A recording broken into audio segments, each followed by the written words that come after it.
Hoje é dia de aporte. Nesse vídeo eu vou trazer para vocês a minha carteira, como é que ela tá atualmente, como que estão os dividendos e também quais ativos eu vou aportar esse mês e o porquê. Nesse vídeo você vai aprender como uma empresa de energia gera dinheiro, gera dividendos para os seus cotistas, todas as suas fontes de receita, dívidas e por aí vai. Então, sem mais enrolação, vamos aqui para a tela. Boa, essa aqui é a minha carteira atualmente, né? Hoje eu tenho de patrimônio total aqui 58 mil. Esse aqui é o lucro que eu tenho, né? Com esses ativos aqui da minha carteira. Todos os proventos recebidos ao longo desses anos que eu venho investindo e aqui também um pouco de variação em rentabilidade. Aqui eu invisto em ações, FIIs, criptomoedas. Para você que quer ver aqui todos os ativos que eu invisto nessa carteira, eu vou deixar esse vídeo aqui que eu gravei mostrando o porquê de eu seguir essa minha macro alocação aqui e o porquê de cada classe de ativos, beleza? De quebra vocês ainda vão ganhar uma planilha lá de graça. Tamo junto. Então, show de bola, vamos seguir aqui. Essas são aqui as minhas ações, né? Eu tenho 12 em carteira e aqui os meus fundos imobiliários. Hoje eu vou aportar em ações, fundos imobiliários e também em renda fixa, né? No caso aqui, Tesouro Direto. E eu vou trazer uma análise aprofundada aqui sobre as ações que eu quero investir nesse aporte, beleza? Então, a essa altura do campeonato, eu imagino que vocês já saibam qual é o tipo de ação, né? Porque eu falei que vocês vão aprender hoje sobre como as empresas de energia elétrica geram dinheiro, né? Geram valor e dividendo para os seus cotistas. Então, eu tenho aqui na minha carteira empresas de energia, a CEMIG, né? Ticker CEMIG4. Tenho também a Auri 3 e a CPFE 3. E por que que eu quero investir em empresas do setor elétrico nesse mês? Vamos lá. A ANEEL, ela soltou uma nota que ela acionou a bandeira vermelha para o patamar 2 no mês de agosto. E o que é que isso significa? Bom, essa questão das bandeiras, elas indicam que a conta de energia vai ficar mais cara. Caso a bandeira for verde, ela vai estar num patamar menor, né? Ou seja, num patamar um pouco mais barato. Se for amarela, um pouco mais caro. E vermelho, tipos 1 e 2, também mais caro. E é inclusive o que eles trazem aqui pra gente nesse artigo, né? Eles trazem que com a sinalização as contas de energia elétrica terão um adicional de 7,83% para cada 100 kWh consumidos. Ou seja, a energia vai ficar mais cara. E por que que vai ficar mais cara? Porque os reservatórios de água, né,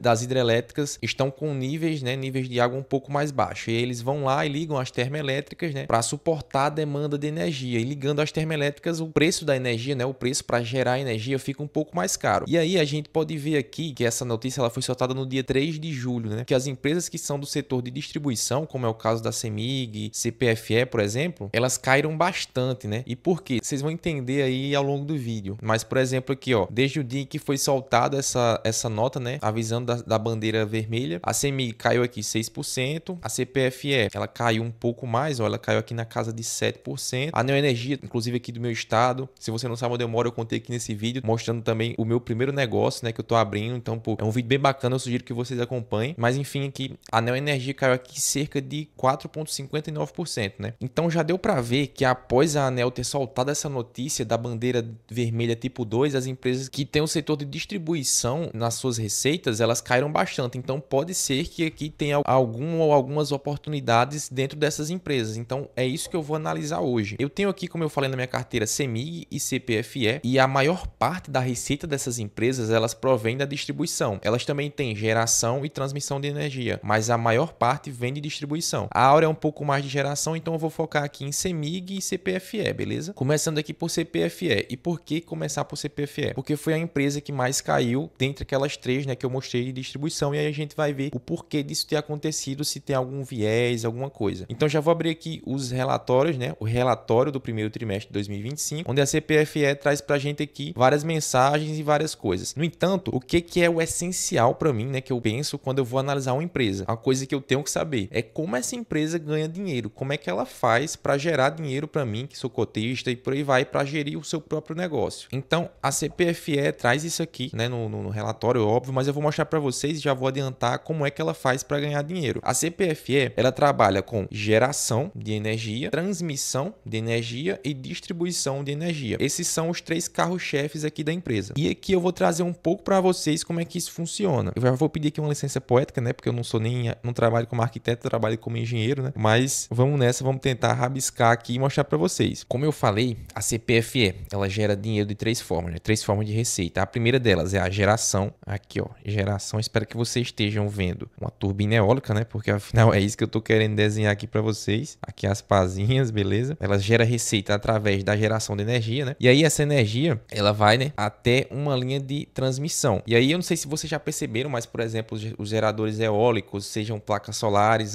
termoelétricas, o que for, elas sempre estão em regiões muito afastadas das cidades, né? E por isso a necessidade das linhas de transmissão, né? Para trazer toda essa energia gerada, né? Uma energia aqui de alta tensão, através de montanhas, enfim, o que seja, porque realmente sempre estão em locais de difícil acesso, né? Essa energia sempre é gerada em locais de difícil acesso, e aí entram as linhas de transmissão aqui na parada, né? Para pegar toda essa energia aqui de alta fase, né? De alta voltagem, elas vêm aqui, né?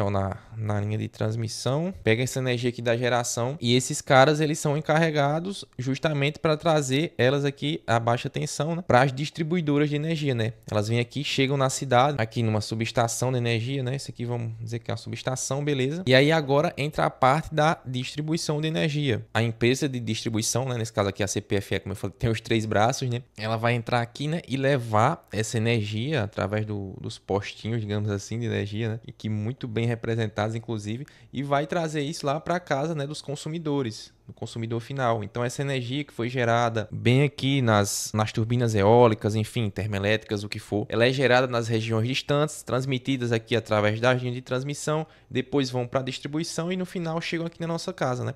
E aí o que acontece? A CPFE, ela tem receita nesses 3 tipos de trato com energia, digamos assim, né? Ela tem aqui na geração, né? Tem as turbinas eólicas, as placas solares, todas as fontes de energia, né? Que ela possui. Tem também aqui algumas linhas de transmissão, né? Onde ela também tira receita, e tem também aqui a distribuição, que é a maior parte da receita dessa empresa. Então, beleza, a gente já entendeu aqui mais ou menos como é que esse mecanismo funciona para a geração de receita na companhia. Então, vamos voltar agora para o relatório para a gente ver como é que a empresa está performando no final das contas. Então, aqui a gente tem essa chamada mensagem do presidente, né? Onde ele traz os principais pontos aqui da empresa em relação a lucro líquido, EBITDA, e aí vocês vão entender por que eu marquei aqui em vermelho, né? Esse lucro líquido, porque ele caiu em relação ao trimestre do ano passado, né? O primeiro trimestre de 24. Ele traz aqui o valor do EBITDA, do lucro líquido, que a gente vai ver mais a fundo cada um deles, e trouxe aqui também que no segmento de distribuição, as vendas de energia na área de concessão tiveram um acréscimo de 1,6%, com destaque para as classes residencial e industrial, que apresentaram um crescimento. Então,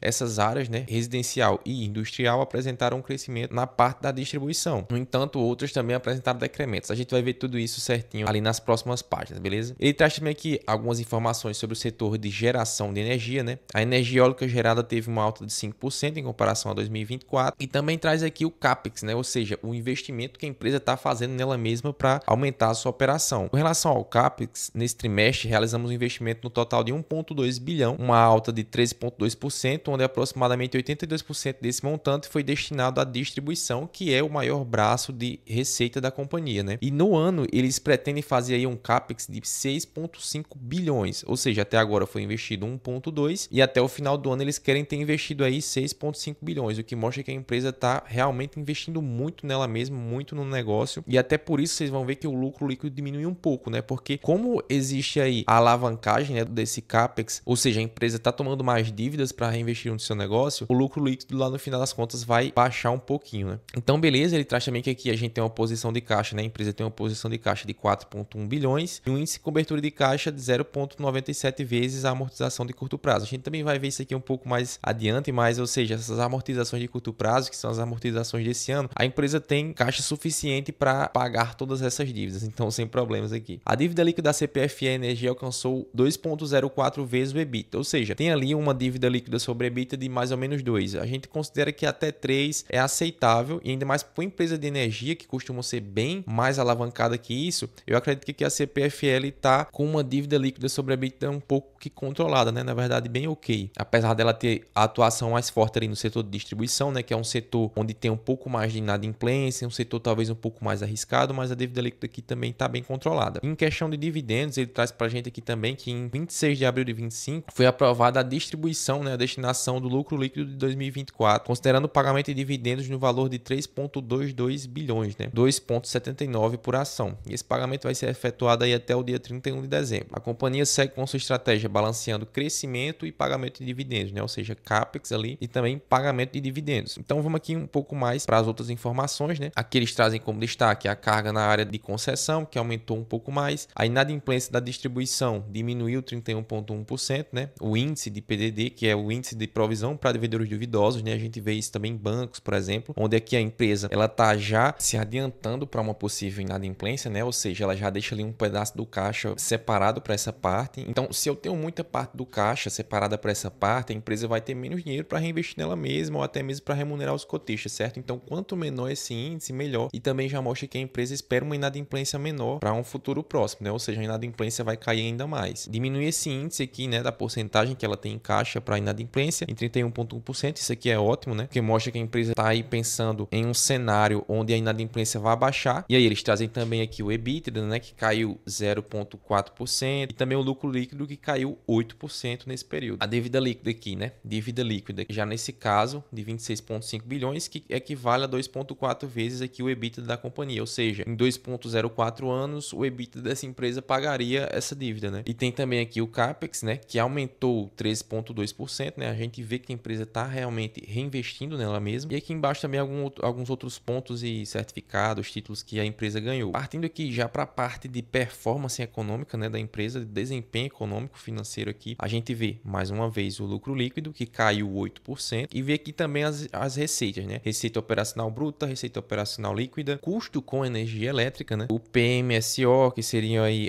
as despesas, né, da firma com funcionários e por aí vai. E no final o EBITDA com 0,4% a menos, né? E aí também um lucro líquido abaixo justamente por conta desse EBITDA, mas principalmente pelas despesas financeiras aqui, ó. Essas despesas aqui, né, que aumentaram de um ano para o outro, fizeram com que o resultado financeiro aqui, né, decrescesse aqui esse 6,5% e aí vai influenciar, claro, no lucro líquido no final das contas. Mais a fundo aqui a gente vai ver como cada área performou, né? Aqui, ó, a distribuição, a geração e também aqui a transmissão de energia, né? A gente vai ver como essas áreas performaram, mas seguindo aqui no relatório, a gente vai ter, ó, a receita operacional líquida por segmento, né? Aqui, ó, a distribuição, que a gente vê que realmente é a maior fonte de receita da companhia, né? Tem aqui 8,7 bilhões, né, de receita operacional líquida. Em segundo vem a geração, transmissão, comercialização, que é mais ou menos quando a CPFE vai lá e comercializa diretamente com outra empresa, ou seja, ela vai e fixa, por exemplo, um valor de quilowatt-hora, vamos dizer, sei lá, vamos só supor que 10, você vai me pagar R$10 a cada quilowatt-hora. Então, a CPFE vai ter que gerar essa energia, né, vai ter que trazer lá da geração até a distribuição para essa grande fábrica, esse grande shopping, enfim, por menos do que R$10, né, esse quilowatt-hora. Ou seja, ela vai ganhar nesse spread entre a geração e a distribuição final lá para a empresa. Ou seja, se ela conseguiu gerar essa energia a R$6 por quilowatt-hora e vender a 10, ela vai ter lucro, né? Enquanto que se ela conseguir esse custo de energia a R$11, vender a 10, ela vai ter prejuízo. Então, é basicamente isso aqui que ela traz pra gente na comercialização, que também é um ponto de receita aqui da companhia. Tem também aqui a parte de serviços, né? Que é quando ela, por exemplo, apresenta para os clientes dela uma parte de economizar energia, né? Com serviços de eficiência energética, por exemplo, e por aí vai. Então, esses podem ser partes aí dos serviços que ela presta. E essa, no final das contas, foi aqui a receita operacional líquida total da companhia, né? A gente vê que realmente a distribuição é o forte dessa empresa. Então, já que a gente passou pela parte ali do caixa, né? Vamos entender também como é que tá toda essa estrutura de capital. Aqui a gente tem a parte de endividamento da empresa, né? Pra gente ver o que é que tá acontecendo. A dívida líquida financiada, né? Ou seja, toda a dívida que ela tem, menos as disponibilidades, né? Que é o valor em caixa. Aqui o valor em caixa que a empresa vai ter. Ela vai ter aqui a dívida líquida dela de 26 bilhões de reais, né? Então, vocês podem ver aqui que o custo dessa dívida ela aumentou 4,7%. Ou seja, na verdade, a dívida ela aumentou 4,7%. Então, por isso também um menor lucro. E essa dívida aqui é um pouco importante da gente entender onde ela está lastreada, né? Quais são os indexadores. Aqui a gente tem, né? Que essa dívida, 56% dela é de debêntures. Tem também aqui uma parcela no BNDES e também de bancos internacionais. Os maiores índices aqui, na verdade, as maiores parcelas de índices de correção aqui dessa dívida são CDI e inflação. E aí, por causa da alta de juros, essa parcela aqui indexada à CDI vai trazer uma despesa financeira bem maior para a empresa, né? E aí a gente vê como a taxa de juros afeta negativamente as empresas quando ela sobe. Mais um pouquinho aqui embaixo a gente vai ter as dívidas por segmento, né? Como o setor de distribuição, ele também é o setor de maior receita da companhia, é de se esperar que as dívidas também, né, estejam majoritariamente aqui atreladas à parte de distribuição. Em segundo, geração e transmissão, porque são respectivamente os setores que mais trazem dinheiro para a companhia e também as que a companhia está mais alavancada, né, digamos assim. E também como eles trazem aqui nessa pequena tabela, eles mostram aqui embaixo como é que está funcionando essa amortização, né?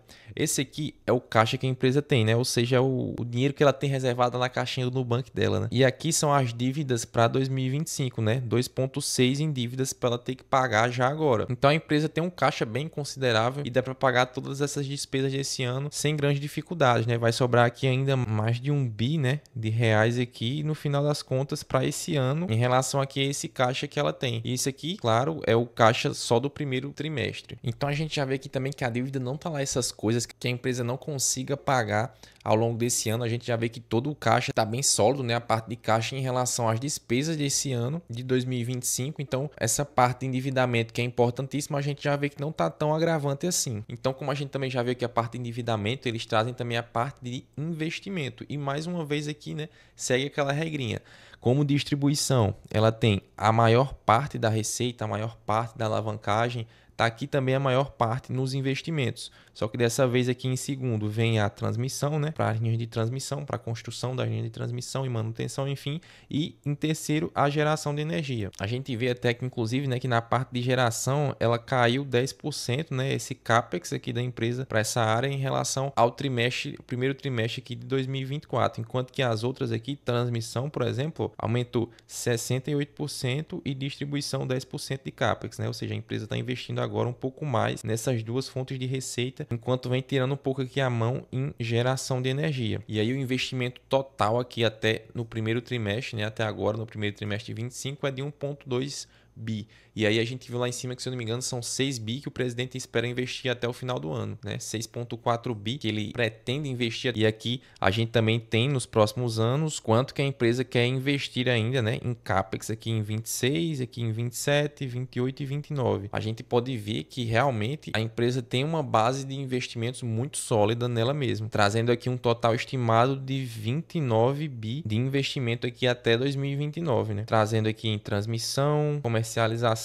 geração e distribuição, né? Mais uma vez a distribuição sendo o carro-chefe. E é justamente agora sobre distribuição que a gente vai tratar aqui nessa segunda parte do relatório, né? Onde ele traz aqui o segmento de distribuição propriamente dito, né? Aqui a gente já vê a venda de energia, né? Venda de energia e área de concessão residencial, industrial, comercial e rural, né? Que são as partes onde a empresa está mais focada nessa distribuição. A gente tem aqui que apenas o setor comercial teve uma receita por distribuição um pouco menor, enquanto todos os outros aumentaram, né? Aqui a gente tem o setor cativo e aqui a gente tem o setor TUSD. E aí, quais as diferenças para cada um deles, né? Cativo é quando o consumidor já compra direto das distribuidoras da CPFE, né? Como a gente vai ver mais lá na frente o nome delas e por aí vai. O consumidor final, né, vai lá, a casinha, digamos assim, né, vai lá, já pega direto da CPFE essa energia, né, lá do postezinho da CPFE, ó, aqui da distribuidora da CPFE, na verdade, né, passa pro poste da CPFE, passa para a casinha. Enquanto que aqui, ó, no TUSD, o que acontece? Só o operacional, né, digamos assim, só o postinho aqui que vai ser da CPFE.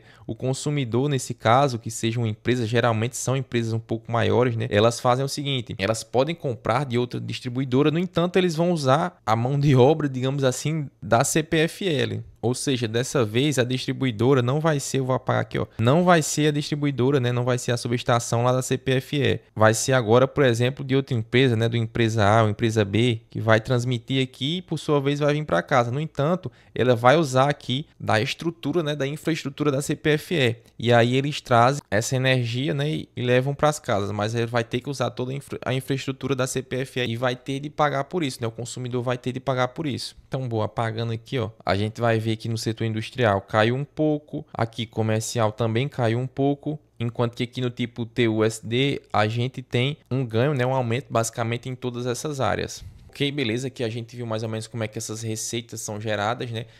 Aqui mais embaixo eles trazem para a gente a questão da inadimplência, né? Que, como eu falei, é um grande empecilho aqui nas empresas de distribuição de energia, porque, ou seja, se o cliente final vai lá, não paga, né, não honra o compromisso no final das contas, a empresa recebe esse calote. E aqui a inadimplência, a PDD, né, a provisão para devedores duvidosos, apresentou uma redução de 34 milhões em relação ao mesmo período de 24 e uma taxa de redução de 3,4 milhões em relação ao quarto trimestre de 2024. Com isso, o índice de PDD pela receita bruta de fornecimento alcançou 0,87% no trimestre, ou seja, esse índice aqui ele vem só baixando, ou seja, a CPFE vem entendendo, né, aqui no mercado que a inadimplência vai baixar um pouco mais, né, essa inadimplência que acontece, porque o índice aqui já está baixando, né, o índice do PDD em relação à receita bruta vem baixando aqui, na verdade, trimestre após trimestre. Então, como a gente pode ver, a inadimplência já está bem mais controlada, né, vem descendo cada vez mais, a provisão, né, esse índice de provisão vem descendo cada vez mais, então isso quer dizer que ela espera uma menor inadimplência nos próximos trimestres. Então, beleza, a gente já viu aqui a inadimplência apenas do setor de distribuição, viu também um pouco da dívida do setor de distribuição e agora vamos para essa DRE aqui consolidada para esse setor, onde a gente tem aqui o desempenho econômico financeiro. Então, a gente tem receita bruta, receita líquida, receita operacional líquida aqui, excluindo as construções, né? Custo com energia elétrica, PMSO, que são as despesas com pessoal e outros, né? Outros tipos. Custo com construção de infraestrutura, né? Aqui investimentos, aqui o EBITDA da empresa, apenas por setor de distribuição, né? A gente vê que é quase o EBITDA completo lá, né? De 3 ponto alguma coisa, juntando todas as fontes de receita, que a área de distribuição é responsável por quase todo esse EBITDA, né? E aí a gente vê que esse EBITDA aumentou um pouco, no entanto aqui, ó, o lucro líquido ele diminuiu 5,5%. E por que isso, né? Como a gente pode ver aqui, o resultado financeiro, ó, de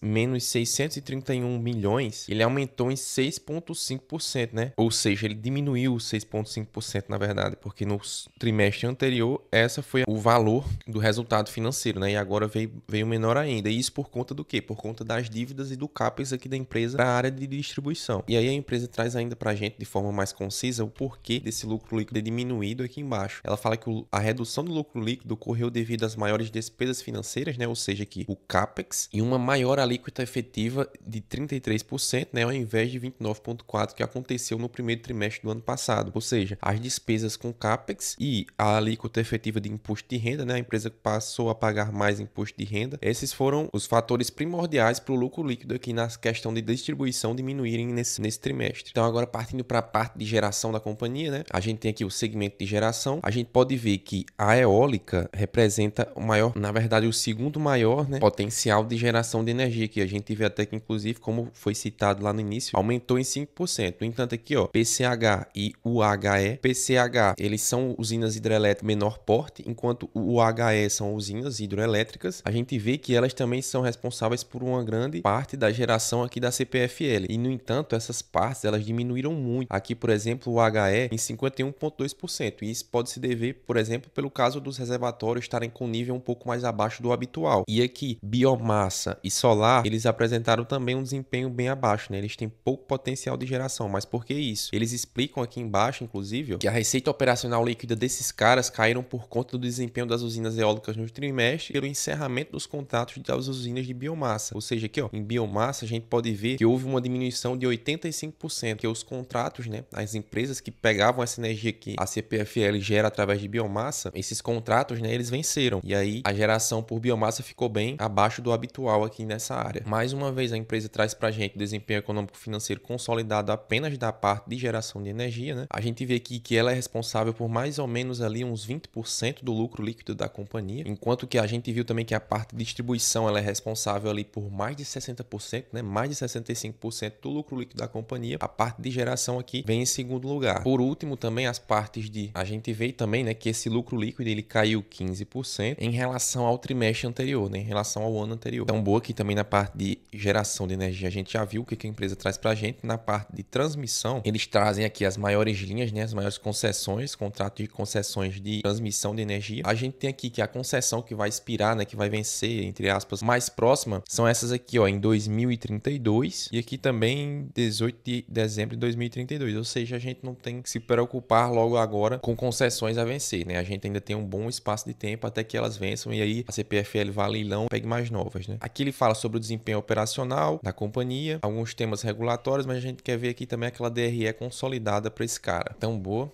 Aqui, ó, a gente tem desempenho econômico financeiro, né, final desse cara aqui. E a gente tem aqui o lucro líquido de 180 milhões, um aumento de 44,6%, né, do que foi no primeiro trimestre do ano passado. E isso muito devido aqui ao aumento, né, da receita operacional líquida, que foi bem maior do que aqui o resultado financeiro, né, que veio também negativo por conta do CAPEX que a empresa está fazendo aqui nessa parte de distribuição de energia. Aqui na parte de serviços, né, de comercialização, que eu falei para você, onde a empresa ganha com aquele spread, que ela deu prejuízo nessa área de comercialização de energia nesse trimestre, né? A gente vê que a receita operacional líquida, ela aumentou em relação ao trimestre aqui do ano passado em 37% e ainda assim ela saiu no prejuízo, né? E por quê? Porque o custo com energia elétrica, né, aquele custo que eu falei, onde a empresa vai lá e ganha no spread, ele foi muito alto. Então não compensou, no final das contas, esse spread para a parte de comercialização. Então aí já é um ponto um pouco mais negativo, né? Mas aí isso também devido à baixa dos reservatórios, né? Os reservatórios de hidrelétrica, por aí vai. A empresa teve esse desempenho negativo nessa parte do negócio. Aqui eles trazem pra gente, ó, que esse EBITDA aqui, ele foi negativamente afetado por conta da menor margem, né? E também pela inadimplência, um pouco da inadimplência de algumas comercializadoras que entraram em recuperação judicial. Aqui, na parte de serviços, a gente tem aqui um lucro líquido de 46 milhões, também foi inferior ao do ano passado. Então, com isso, a gente pôde ver todas as fontes de receita aqui da CPFL, né? Como é que ela ganha dinheiro. E aqui embaixo a gente tem os estados que ela está espalhada, né? Boa parte aqui na região sudeste, aqui em São Paulo, aqui no Rio Grande do Sul, alguns parques aqui de geração no Rio Grande do Norte, na região nordeste, né? Então, como a gente pôde ver aí no primeiro trimestre de 2025, os resultados da CPFE realmente não foram tão bons. O lucro caiu 8%, o EBITDA ali 0,4%, teve ali um aumento na dívida, mas é claro, isso aí bem calculado e de acordo com o que a empresa prega como margem ali de segurança para o CAPEX, né, para o investimento. E as empresas elétricas como um todo realmente não performaram tão bem nesse período. Porque, por exemplo, como a gente pode ver aqui, ó, esse resultado, né, essa apresentação de resultados aqui do primeiro trimestre de 25 aconteceu aqui, ó, foi lançado no dia 16/5, na verdade, né? E se a gente vier aqui pro gráfico da CPFE e ver aqui, ó, no dia 16/5, que foi quando saiu o resultado, a gente teve aí um crescimento, né, aqui no gráfico, não um crescimento, mas uma valorização de 2,82%. E até o dia lá da informação da ANEEL, né, referente à bandeira vermelha agora que vai ser adotada, a empresa subiu 3,47%. O que nos leva a crer que não foi por conta desse resultado aí a queda da CPFE, né? De certa forma, o mercado já precificava isso, essa baixa de lucro nesse primeiro trimestre. Então a gente pode ver que essa baixa aqui ela está atrelada realmente a essa notícia, né? E aí o mercado talvez esteja com um pouco mais de medo aqui em relação à CPFL de uma maior inadimplência, porque como a gente pode ver aqui no próprio relatório da CEMIG, ó, aqui a gente tem o relatório do primeiro trimestre da CEMIG, os resultados também não foram os melhores. Por exemplo, a CEMIG ela teve aqui uma queda de 9,9% no lucro líquido e de 11,5% no EBITDA, né? No resultado consolidado já. E como a gente pode ver aqui embaixo, ó, 44,6%, né, da CEMIG são também de distribuição de energia, né? Então tá aí mais um motivo também para a CEMIG ter caído, né, como a gente viu lá no começo, porque a empresa também é muito concentrada na área de distribuição. Então, tendo visto aí que essa desvalorização pode ter ocorrido única e exclusivamente lá pelo comunicado da Enel, né, da bandeira vermelha, e por esse desconto aí dessas duas empresas nesse período de tempo, né, tanto CEMIG quanto CPFE, eu vou investir nelas, né, nesse aporte aqui, nelas duas. E como eu falei, também vou investir em um fundo imobiliário, né, que eu já estudei aqui. Não vou trazer para vocês nesse vídeo porque senão vai ficar muito grande, né? Mas de acordo aqui com a minha planilha, inclusive se vocês não assistiram o vídeo aqui que eu dou essa planilha de graça para vocês e mostro toda a minha carteira, já assiste aí. Eu tenho aqui um desbalanceamento em logística, né? Ou seja, eu preciso ainda aportar R$328 em fundos de logística. Então, eu vou aportar aqui na minha carteira que tá pedindo um pouquinho, ó, no VILG11, né? Esse fundo aqui, VILG11 aqui, ó. E além disso, né, como eu havia falado, também vou aportar aqui no Tesouro Direto, né, em títulos públicos, porque a minha parte de renda fixa, que eu também falei lá no vídeo da carteira, tá um pouco desbalanceada. Vou aportar um pouquinho mais aqui em renda mais 65, visto que as taxas apresentam aí um upside bem bacana e um grande potencial de valorização, beleza? Então, boa, eu vou aqui abrir a minha corretora. Boa, já vamos aqui pro Home Broker. Vamos procurar aqui CPFE 3. Inclusive já caiu hoje, ainda bem, né? Diminuir nosso preço médio. Vou trazer aqui 250 para aportar em CPFE hoje. Ou vou aportar aqui, vou ficar nos 264 a mercado. Esse aporte aqui vai ser de R$1.000, então vou dividir para cada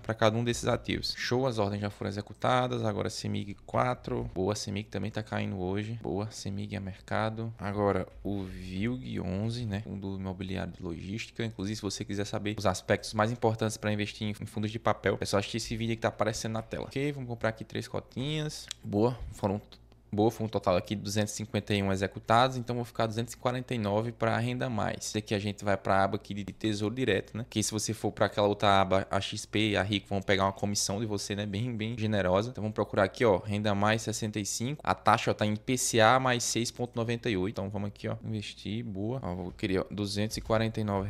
Boa. A gente vai comprar 1,4 títulos, né? O título tá valendo isso aqui, o título unitário hoje, então a gente espera que ele valorize bem. Boa, vou continuar aqui, né? Agora digitar a senha. Boa, ordem enviada com sucesso. Então, galera, pro vídeo de hoje foi isso. Eu espero que vocês tenham tirado algum proveito desse vídeo, tenham aprendido alguma coisa. Se eu conseguir te ajudar, te esclarecer alguma coisa, algum conceito, se inscreve aqui no canal porque eu vou continuar trazendo muito conteúdo de valor para todos vocês. Falando sobre investimentos, fundos imobiliários, inclusive já assiste o último vídeo onde eu abro o meu primeiro negócio, né? Eu começo a abrir, mostro todo o processo e todo o racional por trás disso. Então já acompanha aí esse vídeo também, beleza? Vou ficando por aqui, até um próximo vídeo. Valeu demais, tamo junto.